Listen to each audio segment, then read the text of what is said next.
قيل لكم تفسحوا في المجالس فافسحوا يفسح الله لكم وإذا قيل انشزوا فانشزوا يرفع الله الذين آمنوا منكم والذين أوتوا العلم درجات والله بما تعملون خبير يا أيها الذين آمنوا إذا ناجيتم الرسول فقدموا بين يدي نجواكم صدقة ذلك خير لكم وأطهر فإن لم تجدوا فإن الله غفور رحيم أشفقتم أن تقدموا بين يدي نجواكم صدقات فإذ لم تفعلوا وتاب الله عليكم فأقيموا الصلاة وآتوا الزكاة وأطيعوا الله ورسوله والله خبير بما تعملون آمنت بالله صدق الله العظيم یا ایھا الذین آمنوا اے ایمان والو اذا قیل لکم جب تمہیں کہا جائے تفسحوا کہ آنے والوں کے لیے جگہ کشادہ کر دو فی المجالس مجلس میں فافسحوا تو کشادہ کر دیا کرو یفسح اللہ لکم اللہ تمہارے لیے کشادگی فرمائے گا وَإِذَا قِيلَ انشُزُوا اور جب کہا جائے تمہیں کہ اٹھ کھڑے ہو فانشزوا تو اٹھ کھڑے ہوا کرو یرفع اللہ الذین آمنوا منکم اللہ تعالیٰ ان کے جو تم میں سے ایمان لے آئے والذین اوتوا العلم درجات اور جن کو علم دیا گیا درجات بلند فرما دے گا واللہ اور اللہ تعالیٰ بما تعملون جو تم کرتے ہو خبیر اس سے خوب آگاہ ہے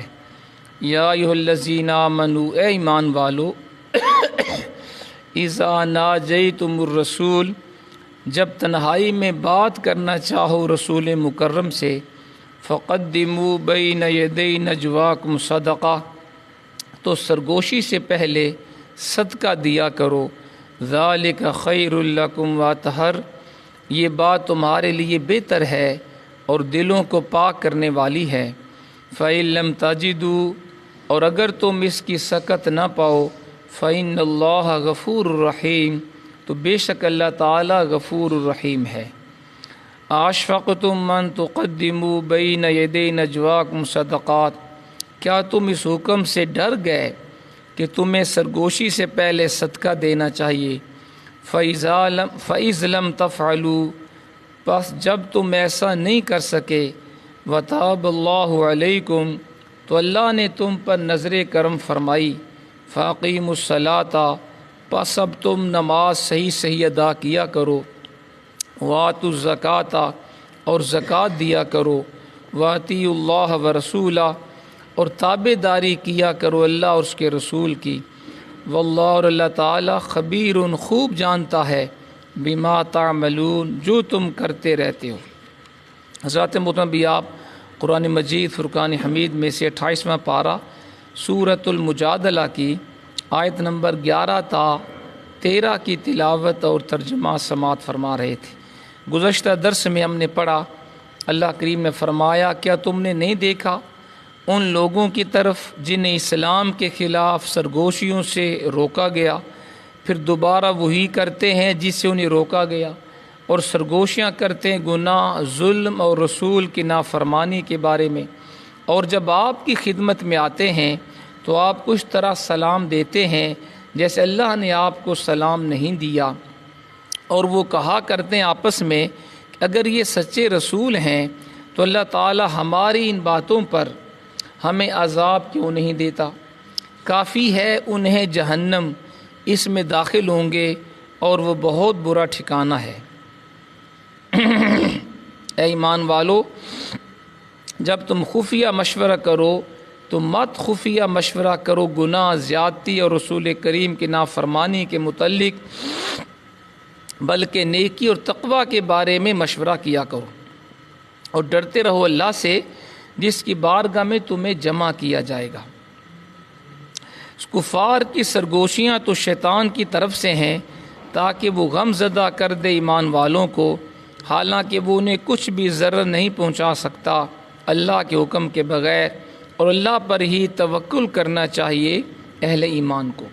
گزشتہ درس میں ہم نے ان آیات بینات کی تفسیر پڑھی۔ آج کے درس میں اللہ کریم محفل کے آداب کو بیان فرما رہا ہے کہ جب تم بیٹھے ہو اور بعد میں اور لوگ آ جائیں تو تم نے کس طرح ان کو جگہ ان کے لیے کشادہ کرنی ہے۔ پھر بتایا گیا کہ رسول پاک سے جب تمہیں علیحدگی میں بات کرنی ہو تو اس سے پہلے صدقہ دیا کرو، پھر بعد میں اس حکم کو منسوخ کر دیا گیا۔ پہلی آیت میں فرمایا یا ایھا الذین آمنوا اذا قیل لکم تفسحوا فی المجالس فافسحوا یفسح اللہ لکم، اے ایمان والو جب تمہیں کہا جائے کہ آنے والوں کے لیے جگہ کشادہ کر دو مجلس میں تو کشادہ کر دیا کرو، اللہ تمہارے لیے کشادگی فرمائے گا۔ اس آیت میں مسلمانوں کو مل بیٹھنے کے ایسے آداب سکھائے جا رہے ہیں جن پر عمل کرنے سے آپس میں باہمی محبت بڑھتی ہے، ایک دوسرے کا احترام پیدا ہوتا ہے۔ فرمایا اگر مجلس میں تم بیٹھے ہوئے ہو اور باہر سے دوسرے حضرات آ جائیں تو پہلے سے بیٹھے ہوئوں کے لیے یہ مناسب نہیں کہ آنے والوں کی پرواہ تک نہ کریں، اور اس بات کو انہیں بالکل خیال نہ ہو کہ انہیں بیٹھنے کے لیے جگہ ملی ہے یا نہیں ملی، بلکہ ان پہ ضروری ہے کہ وہ ان کو عزت سے بٹھائیں، اور اگر بھیڑ بہت زیادہ ہو پھر بھی ان کو چاہیے اگر وہ سکڑ سکتے ہیں تو سکڑ جائیں اور آنے والوں کے لیے جگہ کشادہ کر دیں۔ فرمایا اگر تم اپنے بھائیوں کے لیے کشادگی کا مظاہرہ کرو گے، ان کے لیے بیٹھنے کے لیے جگہ بنا دو گے تو اللہ تعالیٰ تمہیں اس کا اجر اور ثواب عطا فرمائے گا، تمہارے رزق کو کشادہ کر دے گا، بلکہ دنیا آخرت میں تمہیں فراخی اور کشادگی نصیب فرمائے گا۔ تو اس سے پتہ چلا کہ جب لوگ بیٹھے ہوئے ہوں کسی بھی محفل میں، وہ جمعہ ہے، وہ کسی عالم دین کا بیان ہے، کوئی محفل پاک ہے اور لوگ بعد میں آتے ہیں تو پہلے بیٹھنے والوں کو ساتھ ساتھ ہو کے بیٹھنا چاہیے تاکہ بعد میں آنے والوں کو جگہ مل سکے آسانی کے ساتھ۔ اور جو لوگ پہلے سے بیٹھے ہوئے تھے ان کو اللہ نے یہ تعلیم دی کہ وہ آنے والوں کے لیے جگہ کشادہ کر دیں، لیکن نبی پاک علیہ الصلاۃ والسلام نے آنے والوں کو بھی ہدایت فرمائی ہے کہ وہ ایسا نہ کریں کہ پہلے سے بیٹھے ہوئوں کو اٹھا دیں اور ان کی جگہ کے اوپر بیٹھ جائیں، یہ بھی درست نہیں ہے، بلکہ ان کو جہاں جگہ ملے وہیں پر بیٹھ جائیں۔ نبی پاک علیہ الصلاۃ والسلام فرماتے ہیں لا یقیم الرجل من مجلسہ ثم یجلس فیہ او کما قال، فرمایا کہ اگر کوئی شخص مسجد میں بیٹھا ہوا ہے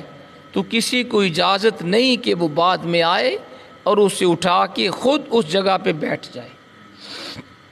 یہ مسئلہ بھی بڑا اہم ہے جی۔ اگر ایک بندہ پہلے سے بیٹھا ہوا ہے تو بعد میں آنے والے کے پاس اختیار نہیں کہ تم یہاں سے اٹھو، یہ تو میری جگہ ہے۔ مسجد میں کسی کی کوئی خاص جگہ نہیں ہوتی، جہاں پہ آئیں جہاں جگہ ملے بیٹھ جاؤ، ٹھیک ہے جی۔ اللہ اکبر۔ اگر کسی شخص نے کسی آدمی کو بھیجا کہ تم پہلے جا کر میرے لیے ایک نشست محفوظ کر لو اور وہاں بیٹھ جاؤ، جب وہ شخص وہاں جائے وہ اس آدمی کو اٹھا سکتا ہے، کیونکہ خود اس نے اس کو اپنے لیے جگہ رکھنے کے لیے بیٹھا تھا۔ جیسے عید کے موقع پہ یا کوئی اس طرح کا فنکشن ہے تو وہاں پہ اس طرح ممکن ہے کہ ہو سکے۔ اسی طرح اگر کسی نے اپنی جائے نماز بھیج دی، محفل تھی، عید کی نماز تھی، کوئی جمعے کی نماز تھی، کوئی اور تھی، تو اس نے اپنی جائے نماز بھیج دی کہ پہلی صف میں اس کے لیے بچھا دی جائے، تو یہ درست ہے۔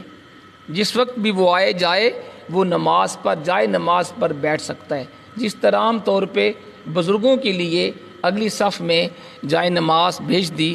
جاتی ہے، کوئی عالم دین ہے، کوئی بہت بڑا شیخ ہے تو وہ اس جگہ پہ آ کے بیٹھ سکتے ہیں۔ اچھا، پھر آگے فرمایا وَإِذَا قِيلَ انشُزُوا فَانشُزُوا يَرْفَعِ اللَّهُ الَّذِينَ آمَنُوا مِنكُمْ وَالَّذِينَ أُوتُوا الْعِلْمَ دَرَجَاتٍ وَاللَّهُ بِمَا تَعْمَلُونَ خَبِيرٌ۔ اور جب کہا جائے کہ اٹھ کھڑے ہو تو اٹھ کھڑے ہوا کرو، اللہ تعالیٰ ان کے جو تم میں سے ایمان لے آئے اور جن کو علم دیا گیا درجات بلند فرما دے گا، اور اللہ تعالیٰ جو تم کرتے ہو اس سے خوب آگاہ ہے۔ جب حاضرین محفل کو کہا جائے، یعنی کوئی کسی کے گھر میں آیا دعوت کے اوپر اور گھر والا کہے جناب اب آپ تشریف لے جائیں، تو انہیں فوراً چلے جانا چاہیے، ورنہ اہل خانہ یا منتظمین مجلس کو بہت بڑی کوفت ہوگی۔ کسی نے گھر پہ دعوت کی، شادی کی ہے، دعوت ولیمے کی ہے، کوئی اور فنکشن ہے، تو جب مہمان آ گئے کھانا کھا لیا تو گھر والا اگر کہے جناب اب آپ فارغ ہیں آپ جا سکتے ہیں، تو ان کو ناراض ہوئے بغیر چلے جانا چاہیے۔ نبی پاک علیہ الصلاۃ والسلام جب صحابہ کو اپنے گھر میں مدعو فرماتے تھے، دعوت دیتے تھے، تو کھانا کھا لینے کے بعد بار بار کہنے کے باوجود کئی لوگ وہاں سے اٹھنے کا نام تک نہیں لیتے تھے۔ ان کی تمنا ہوتی تھی کہ سب سے آخر میں اپنے آقا مولا سے مصافحہ کریں۔ یہ صحابہ کے حضور کے ساتھ خاص محبت تھی کہ حضور جب اپنے گھر میں دعوت دیتے تو ہر کوئی چاہتا میں زیادہ وقت اپنے آقا کی بارگاہ میں حاضر رہوں اور آخر میں حضور سے مصافحہ کر کے دست بوسی کر کے جاؤں۔ انہیں بتایا گیا کہ تمہاری محبت اپنی جگہ بجا ہے، لیکن نبی پاک علیہ الصلاۃ والسلام کے آرام کا بھی تمہیں خیال کرنا چاہیے، نیز حضور کی دیگر مصروفیات بھی ہیں، ان کے لیے بھی تمہیں مہلت دینی چاہیے۔ فرمایا یہ نہیں ہے کہ تم زیادہ وقت میرے حبیب کی بارگاہ میں حاضر رہو اور میرا حبیب کو دقت ہو، کیونکہ میرا حبیب کی اور بھی مصروفیات ہیں، آرام بھی کرنا ہوتا ہے، تو تم آؤ کھانا کھاؤ اور چلے جاؤ۔ سبحان اللہ۔ پھر فرمایا کہ یرفع اللہ الذین آمنوا منکم والذین اوتوا العلم درجات، اللہ تعالیٰ ان کے جو تم میں سے ایمان لے آئے اور جن کو علم دیا گیا درجات بلند فرما دے گا۔ اللہ تعالیٰ کے نزدیک بلندی درجات اور رفع بلندی مراتب اور رفع درجات کا ذریعہ ایمان اور علم ہے۔ سنیں جی، اللہ کی بارگاہ میں درجات کی بلندی کا ذریعہ مال و دولت نہیں،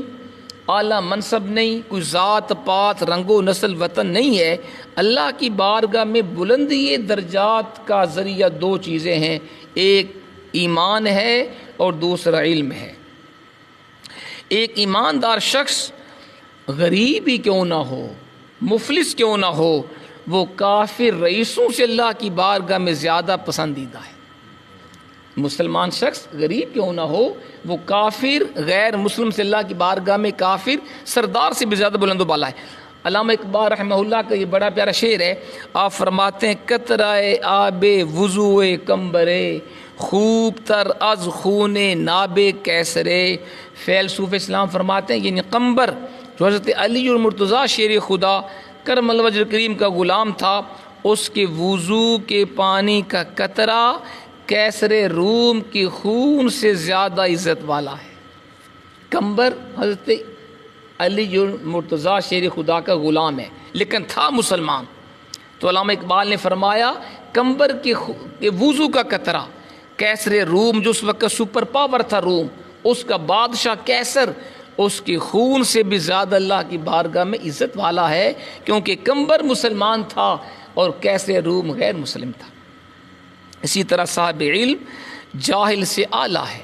خواہ وہ جاہل جگیردار ہو، بہت بڑا چودھری ہو، بہت بڑا مالدار ہو، جو علم والا ہے، جو عالم ہے، وہ جاہل مالدار سے زیادہ اللہ کی بارگاہ میں محبوب ہے۔ حضرت فاروق اعظم رضی اللہ تعالیٰ عنہ صحابہ کو، علماء صحابہ کو خواہ وہ عمر میں چھوٹے کیوں نہ ہوتے، بڑے بوڑھوں پہ ترجیح دیتے تھے، ان کو اپنے قریب بٹھاتے، ان کی عزت افزائی فرماتے تھے۔ حضرت سیدنا عمر فاروق کا طریقہ تھا، جو صحابہ علماء ہوتے اہل علم ہوتے، خواہ وہ عمر میں چھوٹے ہوتے، ان کو بڑے بوڑھے صحابہ کے اوپر ترجیح دیتے تھے اور علماء صحابہ کو اپنے پاس بٹھایا کرتے تھے۔ احادیث کے اندر بھی علماء کی بڑی شان بیان ہوئی ہے۔ نبی پاک علیہ الصلوۃ والسلام فرماتے ہیں من جاءہ الموت وهو يطلب العلم ليحيي به الاسلام فبينه وبين النبيين درجہ كما قال۔ سرکار فرماتے ہیں جو شخص علم حاصل کر رہا ہو تاکہ وہ اس علم سے اسلام کو زندہ کرے، اسی دوران اسے موت آ جائے تو اس کے درمیان اور انبیاء کے درمیان 1 درجے کا فرق ہوگا۔ یہ شان ہے دینی طالب علم کی، یہ مقام ہے علم دین حاصل کرنے کا کہ حضور فرماتے ہیں جو بندہ علم دین حاصل کرے اس نیت سے کہ میں نے اسلام کو زندہ کرنا ہے، میں نے اسلام کی تبلیغ کرنی ہے، دوران طالب علمی اگر وہ دینی طالب علم فوت ہو گیا تو اللہ تعالیٰ اس کے اور انبیاء کے درمیان جنت میں 1 درجے کا فرق ہوگا، یہ 1 درجہ نیچے ہوگا جنت میں، انبیاء 1 درجہ اس سے بلند ہوں گے۔ یہ شان ہے دینی طالب علم اور علم دین حاصل کرنے کی۔ دوسری حدیث میں حضور فرماتے ہیں یشفع یوم القیامت ثلاثۃ الانبیاء ثم العلماء ثم الشہداء او کما قال، قیامت کے دن 3 گروہ شفاعت کریں گے، 3 قسم کے لوگ قیامت کے دن شفاعت کریں گے، پہلے انبیاء، پھر علماء، پھر شہداء۔ سبحان اللہ، یہ 3 قسم کے لوگ قیامت کو گناہ گاروں کی شفاعت کریں گے۔ سب سے پہلے انبیاء کرام، پھر علماء ربانیین اور پھر شہداء۔ حضرت عبداللہ بن عباس فرماتے ہیں اللہ تعالیٰ نے حضرت سلیمان علیہ السلام کو اختیار دیا کہ علم، حکومت اور مال میں سے ایک شے پسند کر لو۔ اللہ کریم نے حضرت سلیمان علیہ السلام کو چوائس دی، اختیار دیا کہ سلیمان 3 چیزیں ہیں، ان میں ایک لے لو، یا علم لے لو، یا حکومت لے لو، یا مال و دولت لے لو۔ تو آپ نے فرمایا عرض کی عالم مجھے علم عطا فرما دے۔ علم مانگا، مال بھی نہیں مانگا، حکومت بھی نہیں مانگی، تو اللہ کریم نے علم کی برکت سے حضرت سلیمان علیہ السلام کو حکومت بھی عطا فرما دی اور مال و دولت بھی عطا فرما دیا۔ تو یہ علم کی شان ہے جو نہ مالدار کی ہے اور نہ اعلیٰ منصب کی ہے، جو علم کا مقام ہے۔ آگے فرمایا اشفقتم یا ایھا الذین آمنوا اذا ناجیتم الرسول فقدموا بین یدی نجواکم صدقہ، اے ایمان والو جب تنہائی میں بات کرنا چاہو رسول پاک سے تو سرگوشی سے پہلے صدقہ دیا کرو، ذالک خیر لکم اطہر، یہ بات تمہارے لیے بہتر ہے اور دلوں کو پاک کرنے والی ہے، فإن لم تجدوا فإن اللہ غفور رحیم، اور اگر تم اس کی سکت نہ پاؤ تو بے شک اللہ تعالی غفور رحیم ہے۔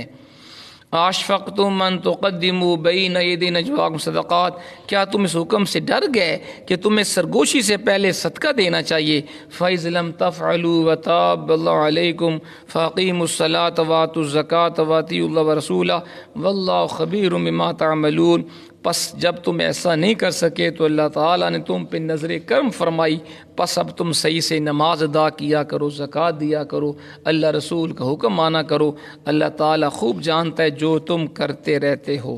حضرت صدر الفاضل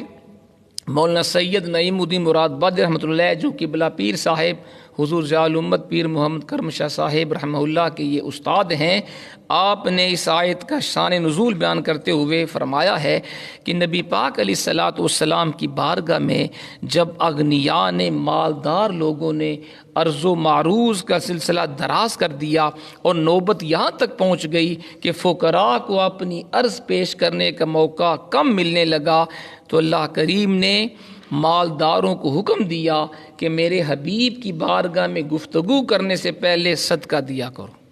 جب مالدار لوگ اکثر حضور کے پاس آتے، سوالات کرتے، گزارشات پیش کرتے، اور غریبوں کو تھوڑا وقت ملتا حضور کی بارگاہ میں حاضری دینے کا، تو اللہ تعالیٰ نے مالداروں کے اوپر واجب کر دیا کہ پہلے صدقہ دو، پھر میرے حبیب سے بات کرو۔ اور اس حکم پر حضرت علی مرتضیٰ شیر خدا رضی اللہ تعالیٰ عنہ نے عمل کیا۔ 1 دینار صدقہ کر کے آپ نے اللہ کے حبیب سے 10 مسائل پوچھے۔ حضرت مولا علی شیر خدا نے اس آیت کو کے نازل ہونے کے بعد 1 دینار سونے کا ہوتا ہے، دینار صدقہ کیا اور پھر حضور سے 10 مسائل پوچھے۔ اب سن لیں وہ 10 مسائل کون سے ہیں۔ عرض کرتے ہیں یا رسول اللہ مجھے بتائیں وفا کیا ہے۔ یہ جی بڑی اچھی باتیں ہیں۔ حضرت مولا علی نے حضور سے پہلا سوال کیا، حضور مجھے بتائیں وفا کیا ہے۔ سرکار نے فرمایا توحید اور توحید کی گواہی دینا، یہ وفا ہے۔ اللہ کو ایک ماننا اور اس کی توحید کی گواہی دینا، اس کو اصل میں وفا کہتے ہیں۔ پھر پوچھا حضور فساد کیا ہے؟ فساد کا معنی کیا ہے؟ سرکار نے فرمایا کفر و شرک کرنا، کفر اور شرک اس کو فساد کہتے ہیں۔ تیسرا سوال پوچھا، عرض کیا حضور حق کیا ہے، حق اور سچ کیا ہے؟ سرکار نے فرمایا اسلام، قرآن اور ولایت جب تجھے ملے، یعنی قرآن، اسلام قرآن اور ولایت یہ سب حق ہیں۔ اسلام بھی حق، قرآن بھی حق، اور اللہ تعالیٰ اگر آپ کو ولی بنا دے یہ بھی درست بات ہے۔ چوتھا سوال کیا حضور ہیلا یعنی تدبیر کیا ہے؟ تو سرکار نے فرمایا ترک ہیلا، ہیلے کو چھوڑ دینا یہ تدبیر ہے، بند اللہ کی ذات کے اوپر بھروسہ رکھے۔ پانچویں بات عرض کیا حضور مجھ پہ کیا لازم ہے، مجھ پر کیا چیز لازم اور ضروری ہے؟ سرکار نے فرمایا اللہ اور اس کے رسول کی اطاعت کرنا، اللہ اور اس کے رسول کی بات ماننا یہ آپ کے اوپر لازم ہے۔ چھٹی بات عرض کیا حضور اللہ تعالیٰ سے کیسے دعا مانگوں؟ سرکار نے فرمایا صدق و یقین کے ساتھ دعا کرو، یعنی یقین سے دعا کرو کہ جو میں دعا کر رہا ہوں میرا رب اس کو سن بھی رہا ہے اور اللہ تعالیٰ اس کو قبول بھی فرمائے گا۔ پھر عرض کیا حضور کیا مانگوں، اللہ سے کیا مانگوں؟ فرمایا عافیت، اللہ سے عافیت مانگو کہ یا اللہ مجھے سلامت رکھ، مصائب سے بچا، بیماریوں سے بچا، اپنے سوا کسی کا محتاج نہ کر۔ اور دوسری روایت میں ہے آپ نے فرمایا عاقبت مانگو، اللہ سے اچھا انجام مانگو کہ یا اللہ دنیا جیسی بھی گزر جائے خیر ہے، میرا آخرت بہتر ہو جائے، میرا آخری وقت میری زبان پہ کلمہ شریف جاری ہو اور میرا آخری انجام اچھا ہو۔ پھر عرض کیا اپنی نجات کے لیے کیا کروں؟ حضرت مولا علی حضور سے سوال کر رہے ہیں اپنی نجات اور کامیابی کے لیے کیا کروں؟ سرکار نے فرمایا حلال کھا اور سچ بول۔ کتنی اچھی بات ہے جی،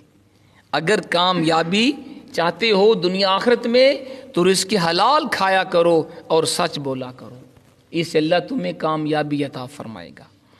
عرض کیا حضور سرور کیا ہے، خوشی کا موقع کون سا ہے؟ فرمایا جنت،